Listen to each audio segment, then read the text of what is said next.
যে আল্লাহ বিশ্বাস করে আর আখিরাতে বিশ্বাস করে সেজন্য প্রতিবেশীর সাথে ভালো আচরণ করে। সুবহানাল্লাহ। কলিজা জুড়ায় যায় না আমার নবীর কথাগুলো শুনলে?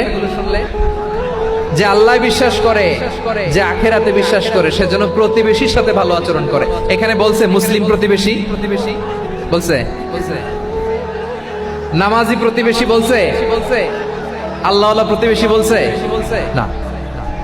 প্রতিবেশী আস্তিক হোক নাস্তিক হোক, প্রতিবেশী মুমিন হোক মুশরিক হোক, প্রতিবেশী হইলেই তার সাথে ভালো আচরণের দরকার আছে না নাই? বিষ্ণু ঈসা ইসলাম ওনার ইহুদি প্রতিবেশীর বাসায় যেতেন। কোন প্রতিবেশী? ইহুদি। এক ইহুদি কিশোর বিষ্ণু ঈসা ইসলামের খেদমত করতে, ইহুদি ছেলে আমার নবীর খেদমত করতো, তারা ছিল নবীর প্রতিবেশী। তো অনেকদিন হয় ইহুদি ছেলেটা আসে না। বিষ্ণুনবী খোঁজ দিলেন, ঘটনা কি? একটা ইহুদি ছেলে না আমার খেদমতে আসতো, ছেলেটা কই? খোঁজ নিয়ে জানলেন ছেলেটা অসুস্থ। বিষ্ণু ঈসা ইসলাম ওই ইহুদির বাড়িতে চলে গেলেন ওই ছেলেটাকে দেখা করার জন্য, ভিজিট করার জন্য।